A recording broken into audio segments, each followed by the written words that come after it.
отново си не бях, защото беше с мен, когато бях и горе. Беше с мен, когато бях. Благодаря ви, София Велики. Аплодирайте добрите момчета, Павката и Вен силно. Много се благодаря, че знам това момче, там и семейството и съм много признателен, че направихме точно това парче заедно. Мисля, че това е едно от адски добрите парчета на младостта ни. Съгласни ли сте, София? Много шум за Криско и за неговия баща, който е тук на гитарата тази вечер.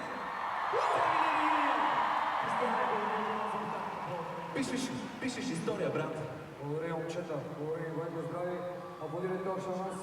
Това младо момче на гитарата на моя баща, Радослав Ралев.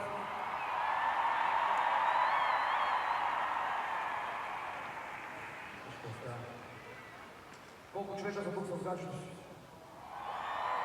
Няма да видим. Пак ли бива? Вие ли бяхте? Пак ли нас се уредили на първия ред? Я да видим други. Кирил, какво си е фанал? Като булка. Оженихте ли са? А кога ще се пострижиш? Пък са вечно шонка постригваш и правиш и бради.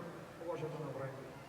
И аз преди години си виках, как така ще се намеря гадже с толкова интелигентни млади момичета. Аз все пак бъда много често в училища, по хотели си случват се неща, но в крайна сметка успях да намеря най-достойното, най-красивото и най-милото момиче, което цели 9 месеца да се правеше на много интересна. Трябваше чак до Дубай да ходя цвети, а ела при мен. Тя работеше в Дубай, беше в заведение, ходих да е какво. Може ли? Мога да ти кажа, не е близки с моите приятели, тук ще ходим на гости.